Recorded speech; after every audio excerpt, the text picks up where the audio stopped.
is intensifying its bombardment of Gaza as Hamas says the strikes killed dozens. The Israel Defense Forces claim to have hit over 100 Hamas targets. Hamas has also continued to fire rockets into Israel throughout the fighting. Prime Minister Benjamin Netanyahu has vowed to keep fighting in Gaza, but he faces heavy domestic pressure to reach a deal to bring home the hostages who still remain in Gaza. For more, let's bring our correspondents Noor Harazin in Gaza and our Zheng Songwu in Jerusalem. Noor, let's start with you. What can you tell us about the latest on the ground?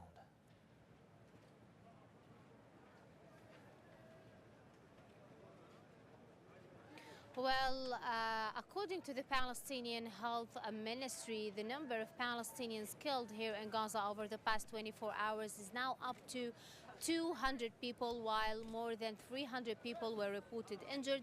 Most of these people were killed in Israeli strikes on residential homes in Khan Yunis city and also Rafah city. These two cities are located in southern Gaza, and they are filled not only with their own residents but also with displaced people who left their homes from northern Gaza and now also from middle Gaza to take shelter in Rafah and Khan Yunis. At the same time, and talking about the fighting on the ground, I mean it was non-stop bombings in the eastern side of al-Maghazi refugee camp, which is just 5 kilometers away from my current location.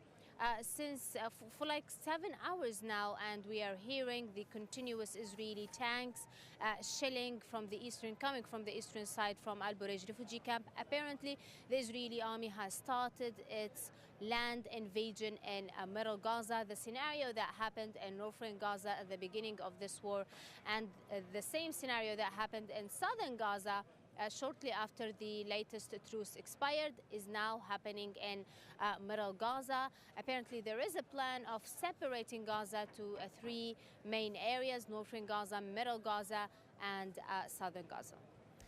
Noor, following the UN resolution, it's still not clear how and when aid deliveries will increase.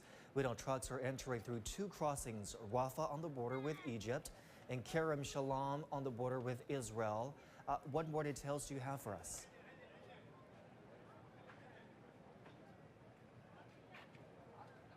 Well, it is not clear, and also it's meaningless actually, because if there is no ceasefire, the UN and other organizations will not be able to distribute the aid that enters Gaza, adding the fact that the same number of humanitarian aid is entering the Gaza Strip, even though Israel has opened its Kerem Shalom border. For example, yesterday,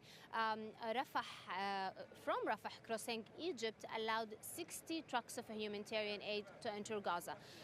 From the Israeli side, from Kerem Shalom border, also 60 trucks of humanitarian aid entered the Gaza Strip. However, the 120 trucks are the normal number that it is being allowed from the Rafah crossing on daily basis over the past week. So it is actually not clear what is happening.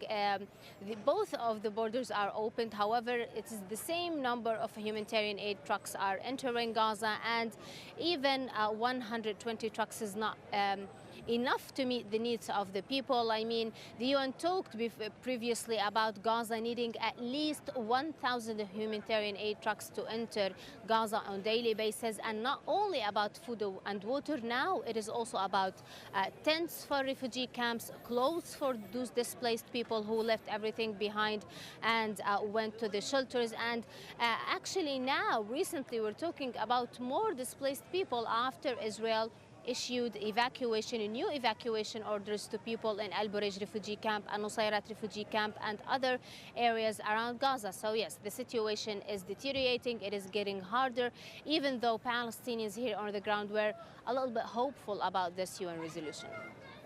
Noor, we appreciate that update from you. Noor Harazin in Gaza for us today. Thank you. Now let's turn to our Zheng Songwu in Jerusalem. Songwu, Noor talked about the Israeli airstrikes of being non-stop just now. What can you tell us about the latest on the Israeli military operation?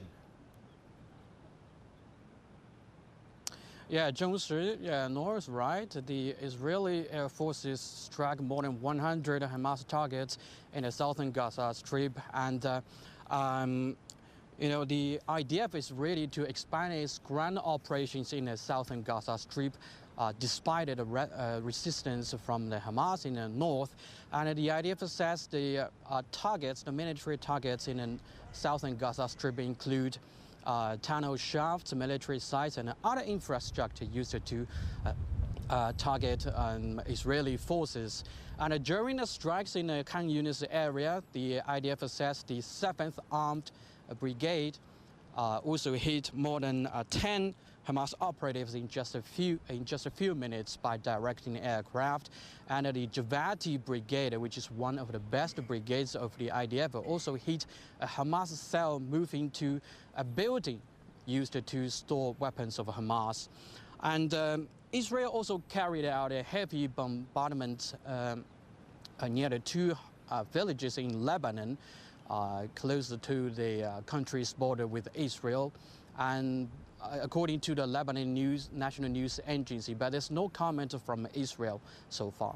So Netanyahu was booed by relatives of hostages while addressing Israel's parliament. Demonstrators in Israel have been asking for the release of hostages from Gaza. What can you tell us about this? Is the hostage situation still a priority for the Netanyahu administration?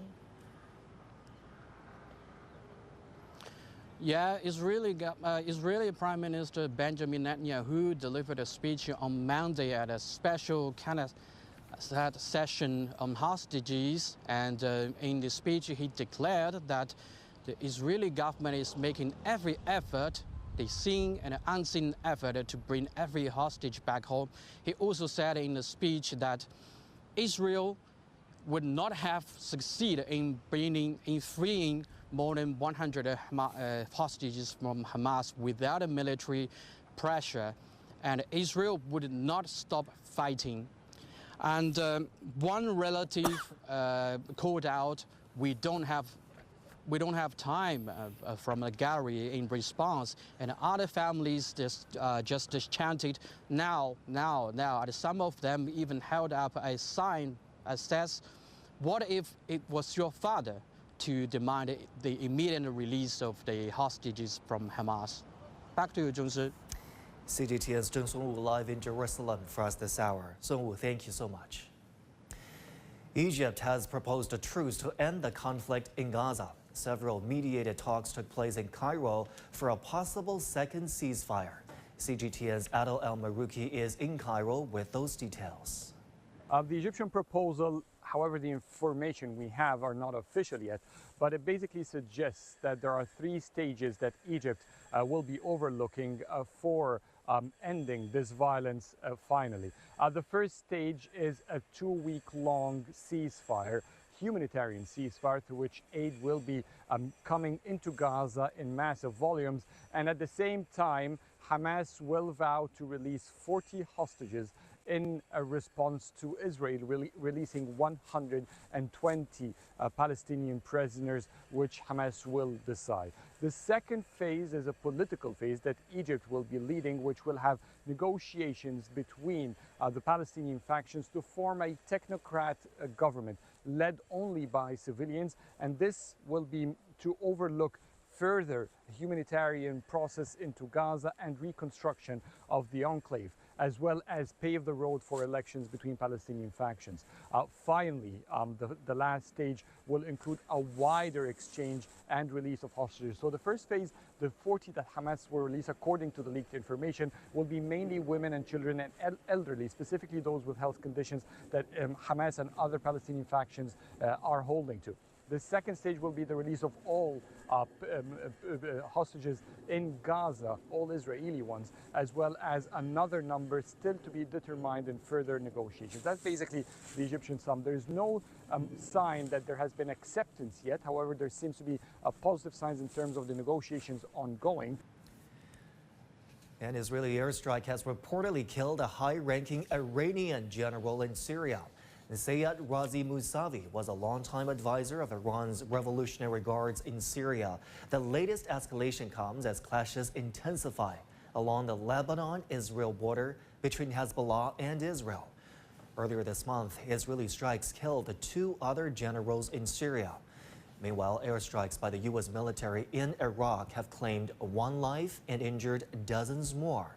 Washington says the strikes were in response to an attack that wounded 3 American personnel earlier in the day. Iraq said the attack has harmed relations between the two countries. And for more on this story, Ahsan Kevani joins me on the Skype from Tehran. Ahsan, the Iranian ambassador to Syria, has called the killing of the Iranian commander a cowardly terrorist move by Israel. What more can you tell us? Brigadier General Sayyid Razi Mousavi was the highest-ranking IRGC commander who has been killed beyond the borders after Lieutenant General Qasem Soleimani. Therefore, this incident is crucially important to Iran, as we had immediate reactions from different officials in the administration. President Ebrahim Raisi said Israel will definitely pay for this crime. He described Mousavi as one of the companions of General Soleimani. Foreign Minister Amir Abdullahian reacted through a post on his X account warning that Tel Aviv should wait for a tough countdown.